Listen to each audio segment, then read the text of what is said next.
En esta nueva saga de vídeos hablaremos de los sistemas de ventilación, todo lo relacionado con sus partes, instalación y montaje y el tipo de mantenimiento que se hace a este tipo de máquinas. ¡Comenzamos!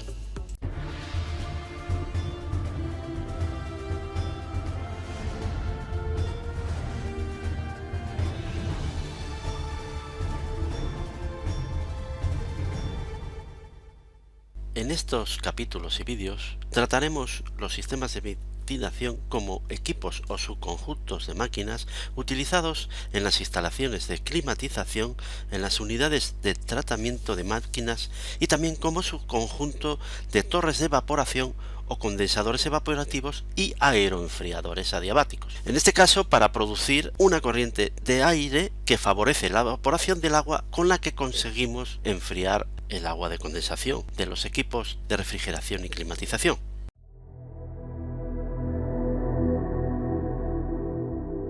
Las partes de las cuales se compone un sistema de ventilación son las siguientes. El bastidor, que sirve de soporte de los distintos elementos que conforman el sistema de ventilación. El ventilador, que tiene la función de provocar una diferencia de presión entre la entrada y salida que provoca el desplazamiento del aire o en su caso un fluido gaseoso. Existen de varios tipos. Ventiladores centrífugos. En ellos, la trayectoria del aire a la entrada es paralela al eje de rotación y la trayectoria del aire a la salida es perpendicular al eje. Dentro de estos tenemos los de álabes curvados hacia adelante, que disponen de un rodete con álabes curvados en el mismo sentido que la dirección de giro y se utilizan para presiones estáticas bajas y medias. De álabes curvados hacia atrás, con rodete con álabes inclinados en el sentido contrario al de la rotación, que le confiere mayor velocidad y rendimientos con niveles sonoros inferiores.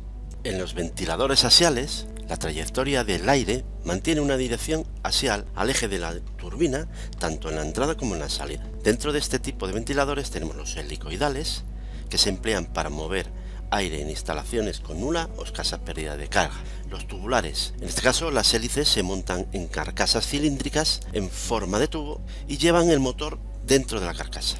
Los turboaxiales son de construcción similar a los tubulares, pero con un diseño de hélice más aerodinámico que le confiere un mayor rendimiento. Y luego están los ventiladores transversales, en los cuales la trayectoria del eje es perpendicular tanto a la entrada como a la salida del aire. Son muy utilizados en las unidades interiores de los equipos partidos de aire acondicionado.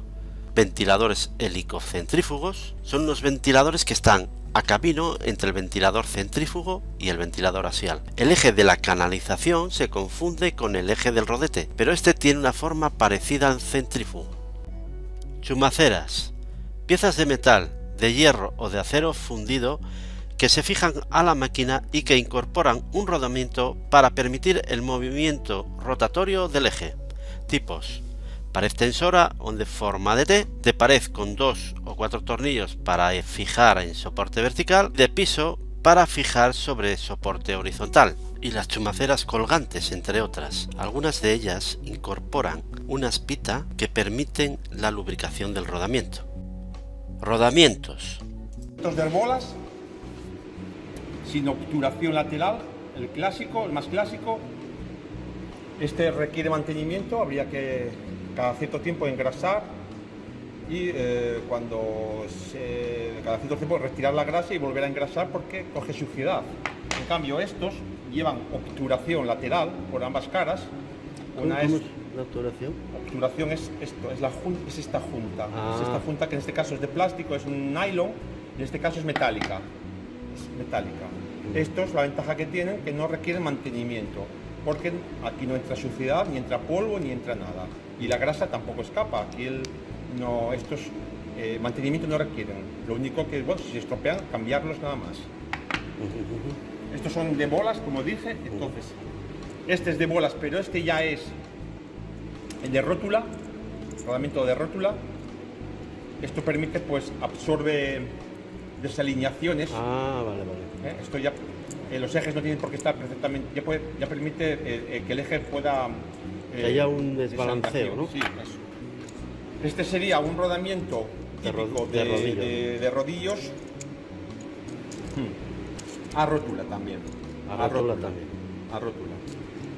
Y luego de rodillos cónicos, este sería de rodillos cilíndricos, y luego tenemos rodillos cónicos, que serían rodillos cónicos, que estos tienen mucho soporte, aguantan mucha carga radial, pero axial solo en una dirección, en esta dirección, porque en la otra se te escapa. En esta otra dirección se desmonta.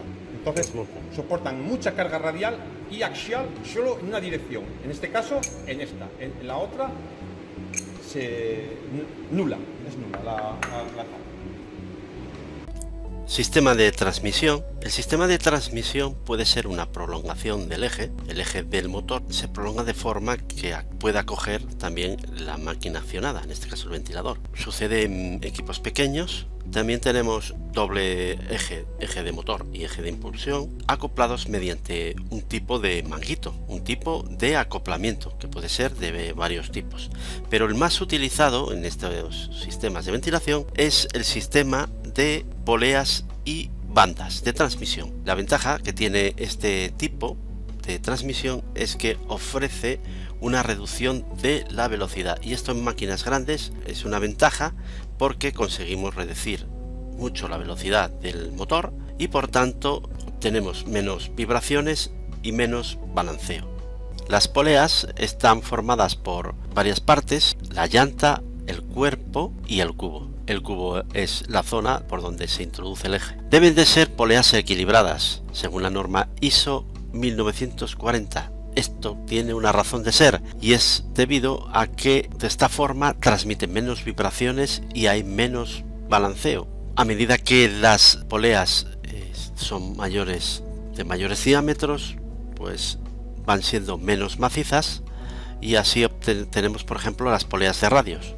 Las de pequeños diámetros son para velocidades mayores, y el número de llanta que tiene una polea tiene que ver con la potencia transmitida. A mayor número de llantas de la polea, mayor potencia puede transmitir.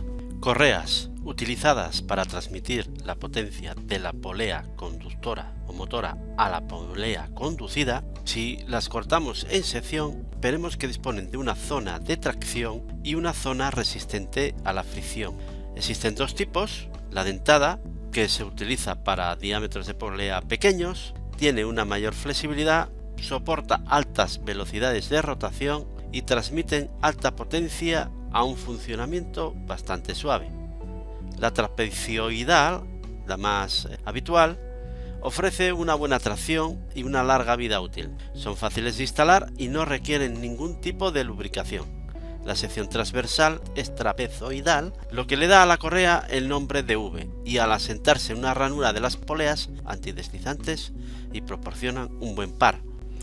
El motor más utilizado en los sistemas de ventilación es el motor de corriente alterna, bien monofásico de varias velocidades o bien trifásicos. En este último caso, el motor trifásico de jaula de ardilla de varios pares de polos, para poder reducir la velocidad del motor. Un motor gira velocidad de sincronismo a 3000 revoluciones por minuto, pero a medida que aumentamos el número de pares de polos, vamos reduciendo la velocidad de este motor en el eje, en función de la siguiente expresión: número de revoluciones por minuto igual a 60 por la frecuencia partido del número de pares de polos. Con esto, pues al igual que con la reducción de la velocidad conseguida por el sistema de transmisión de poleas y correas, conseguimos también menores vibraciones y menos balanceo.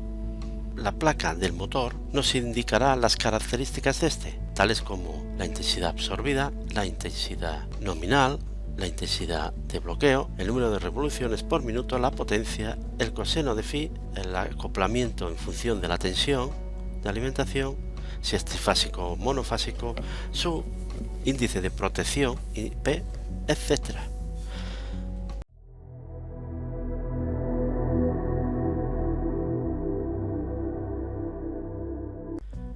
Antes de comenzar la instalación del equipo, debe prestarse especial atención a la recepción del equipo para comprobar que el equipo no ha sufrido ningún tipo de daño durante el transporte.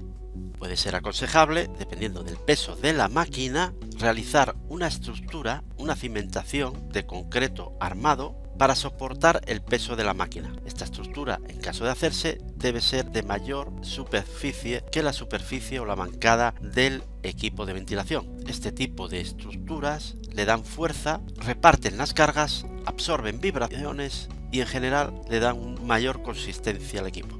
Entre la máquina y la base de concreto instalaremos unos pernos antivibratorios y que tienen la función de absorber vibraciones de la máquina. Es importante la nivelación de esta máquina para evitar desbalanceos y vibraciones.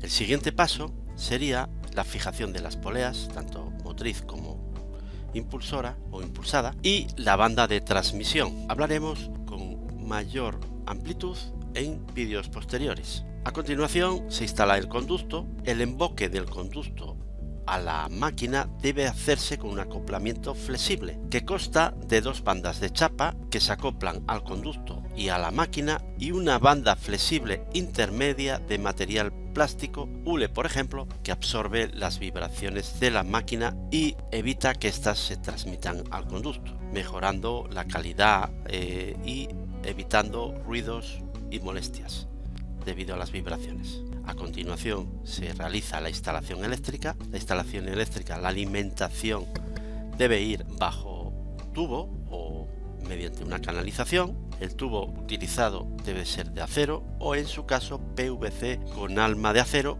para que ofrezca resistencia a impactos o golpes. La máquina debe incorporar un interruptor seccionador según la norma EN 378 que pueda desconectar la alimentación eléctrica de la máquina para el caso de una reparación o un mantenimiento. El interruptor deberá estar cercano a la máquina y dará la posibilidad de desconectar la máquina de forma cómoda y rápida. Bueno, eso es todo amigos, no te pierdas los próximos vídeos en los que trataremos y abordaremos temas de mantenimiento como la sustitución de poleas y correas de un sistema de ventilación. Hasta luego. Hola amiguitos, suscríbete a mi canal de mi papá que es muy chúper. Suscríbete al canal de mi papá, por favor, que tiene muchos vídeos aquí preparados. Bye bye.